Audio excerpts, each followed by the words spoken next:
Right, so we've unboxed it, opened it up. I've now got to have a first go on it. Of course, that's what we're really going to find out, whether it's any good or not. And I've brought somebody with me who knows a bit more about skateboarding than I do.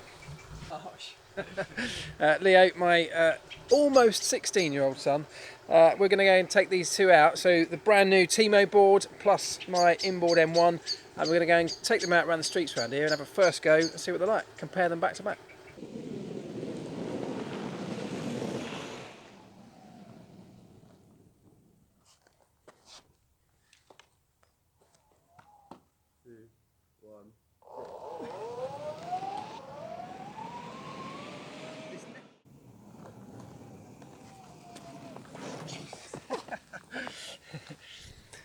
So that was a standing start acceleration test. I've got to say, they're pretty similar.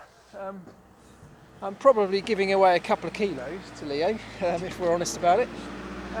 But actually the acceleration between both boards is pretty close. But they were fast off the line, weren't they? Pretty similar. Right, we're going to go basically flat out now, as far as we can. Got a long straight ahead of us. It is slightly uphill, but I'm not worried about the exact speed, but I'm just worried about which one is faster over a longer period of time. So should we just keep going until we either fall off or hit something? Yes, yes. Right, here we go. Ready? Oh! It's in reverse.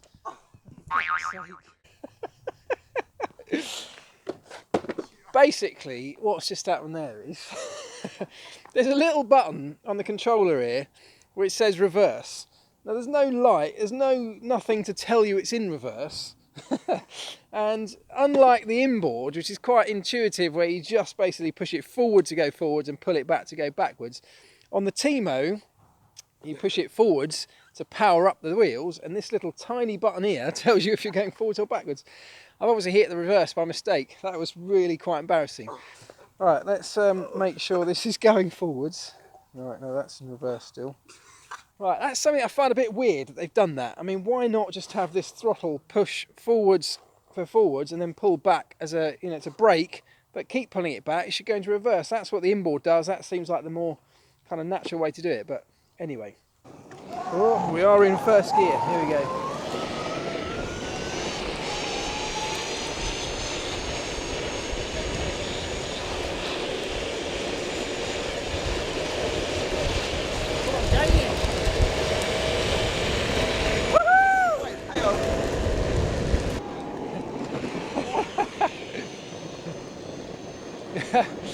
Right, I need to see if he was actually flat out there, but the Teemo actually went faster at the top end than the inboard. Were you actually flat out all the way? So this thing went quicker? Oh yeah. That bit, yeah. I was fully going for it then. Yeah. So, right, that's pretty conclusive and interesting. The specs do say that the Inboard M1 does, it says 22 miles an hour, but there's been a software upgrade that actually said it should go 25. The Teemo says in its specs it should go 25 miles an hour. In reality there, with a slightly heavier me on this one, on the Teemo board, it went slightly quicker, didn't it? At the end of that, I think the acceleration's quicker on that, but on this one, the actual top end is probably a little bit more at the moment. The only bit was when you were in front and I went uphill. I Yeah. could pass you over. Yeah, so maybe the low down, the torque on the inboard is probably slightly greater, giving it better acceleration. But the absolute top end, I think at the moment, goes to the Teemo. It's pretty impressive. Do you know how much that one is, and do you know how much this one is? How much is that? Do you know how much that one is? It's like £607. It's, yeah, $1,000, 1,000 US dollars, 385 US dollars.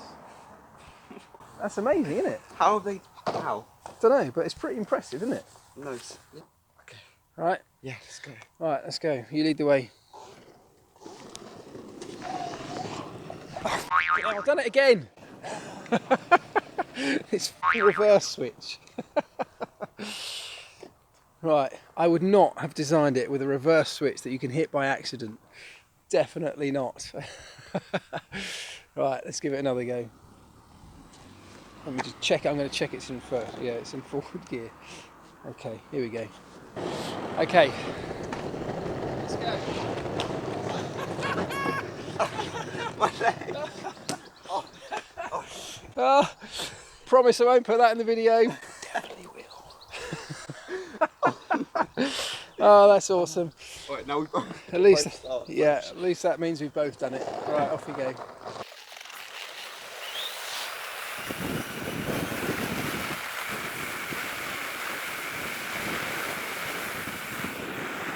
Got to say, it's a nice smooth ride. I think the flex in this particular board and the Teemo takes a lot of the lumps and bumps out of the road, and the slightly bigger wheels. It's a very comfortable ride, I've got to say.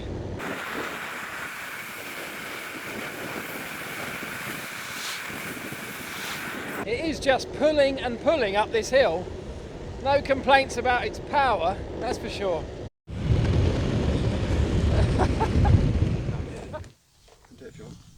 How long we got? Well, one thing that is definitely different, stand on this one, because it's got see, it's got flex. I really like that though. Yeah, I prefer that so much. Yeah, so do I. I think when I used to have a normal longboard, it was like that, so it feels more like a natural, proper longboard. Do you want to swap for a bit? Yeah, I'll try it. Be careful of that reverse switch. That's my first bit of major feedback. That, unfortunately, is not great. Having the reverse switch there that you can hit by accident with no other sign that you're now in reverse. You then go to hit the throttle and disappear off backwards. So yeah, I don't even think about it with this one. You just go back, forward, exactly. back, forward. Check it before you start riding anywhere. Right, so I'm now back on the Inboard M1. Leo is on the Teemo.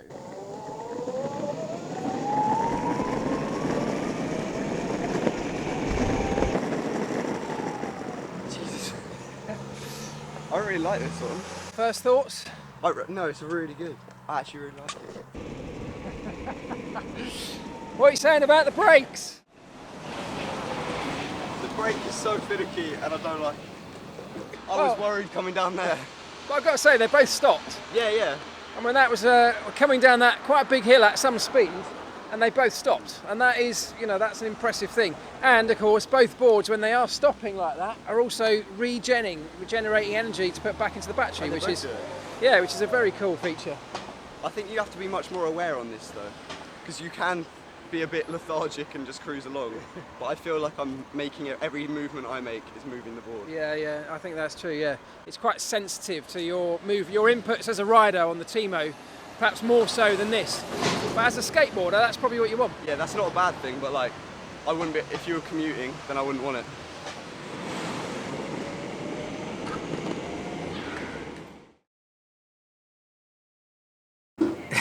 Look at that, scuffed already. Do you know that at $389, I don't know what that is in pounds, 300 quid or something, includes shipping to anywhere in the world? It's incredible, isn't it? And it's from China, so that's quite a lot. Yeah, exactly. I find it incredible they've managed to achieve that. I mean, one of the first questions I asked when they sent me the email and sent me the spec sheet and told me about what they were doing, my first question back was, how on earth are you able to do that for that price?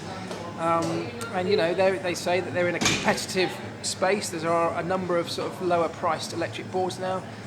They think they're the best, but if they want to be competitive, they also need to be priced the best. And Canadian maple, they say that it's got really high quality motors, and from what you can tell from riding it, they feel pretty good. Samsung battery cells just updated for this board, so that's all great as well. So they haven't skimped on the areas that really make the board and make it what it is, you know, the quality of the ride. It's just the peripheries, like the packaging and the things like this controller, which, you know, it doesn't let it down, but it does give you the little hint that it's not a high-end luxury board like the Inboard M1, I guess. Agreed? Yeah, definitely. Anything else you want to say?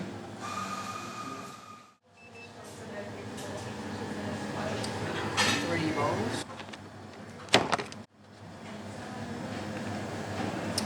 Three bars. So, a good point from Leo. Both batteries have 3 bars, although the Inboard battery is out of 5, whereas the Teemo battery is out of 4. And it feels that way. It feels like the Teemo has still got, you know, it still feels as good as it was when it was a full fresh battery, whereas this one is definitely noticeably depleting. Of course, the great thing about the Inboard is when this does run out, I can just pop it out, put the fresh one, and I've got my bag in its place.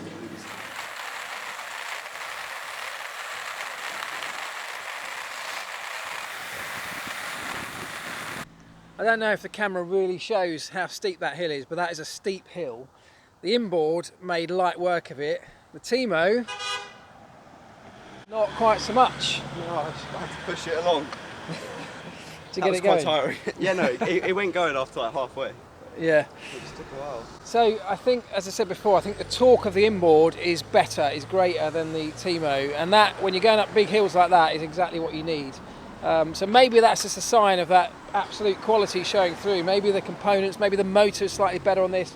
I don't really know, but the test up a very steep hill shows that the inboard is still better. I've got to say though, along the flat, I couldn't keep up with the Teemo. I couldn't keep up with it. I was going flat out and Leo just whizzed past me, probably because the battery is starting to deplete on this one. But impressive levels of performance for the price on that thing. I don't know if we'll need a battery for this one. We're about to go down the other side of that very steep hill. This is going to be fun.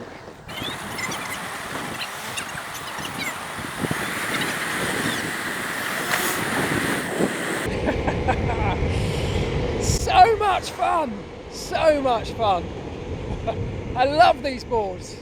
Right, we are almost back at the van. My battery has just died on the inboard. Obviously with this one, as I said before, you can quickly replace it. I've got another one in my bag, so go back to full charge within seconds. But the reality is that it hasn't lasted as long as the Teemo.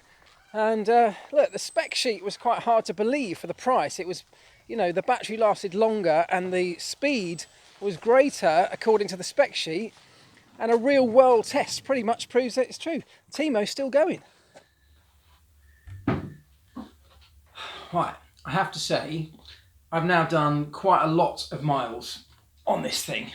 Leo and I went all the way across London and back from one side to the other on the two boards. I have been using this almost as part of my daily commute for the last couple of weeks.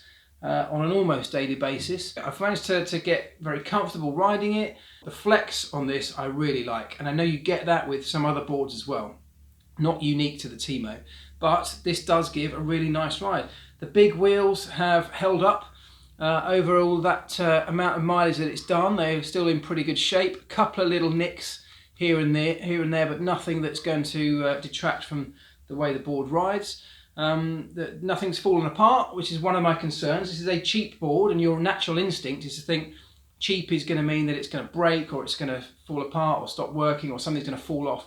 That hasn't happened, and as I say, that's after a considerable amount of use over some pretty rough terrain. The general lumps and bumps of streets, both in cities and out in the countryside. So it's been put through its paces. This is a great board for the money. When I compare it to what I'm used to, the luxury board, the high-end board, the inboard, for me, the inboard still wins.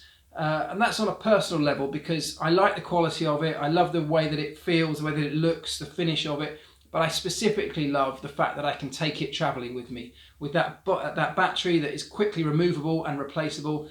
That's really useful on a daily basis because you've always got the security and the backup of knowing that you've got a spare battery in your bag with you at all times. But also, to be able to pop that battery out, put it in your hand luggage, take the board on a plane, for me, just opens up a whole world, literally a whole world of possibilities. And I've skated some of the most amazing cities around the world using that inboard. I couldn't do that with this because it's much harder to be able to take this via air travel because of the restrictions on the size of batteries that can go in the hold. So that's a big limitation just for me. But if you're looking to use this around your home to do your daily commute on, this is a great way to get into electric longboarding. One other thing, one downside I would say is the controller. This feels cheap, it's very lightweight, that reverse issue for me is a big issue. It just not a nice way to have that operate. And this would be my biggest concern. This feels like it might break at some point. The switches don't feel like high quality switches. However, I think it has some great features, regenerative braking, incredible performance in terms of speed, great performance in terms of battery life. Lots of things to be really positive about this. Nothing that would really stop me recommending this as a board. That's not something that I think should put you off. For 295 quid to have it delivered to your front door, I think this is an excellent entry-level budget electric longboard. Go get one.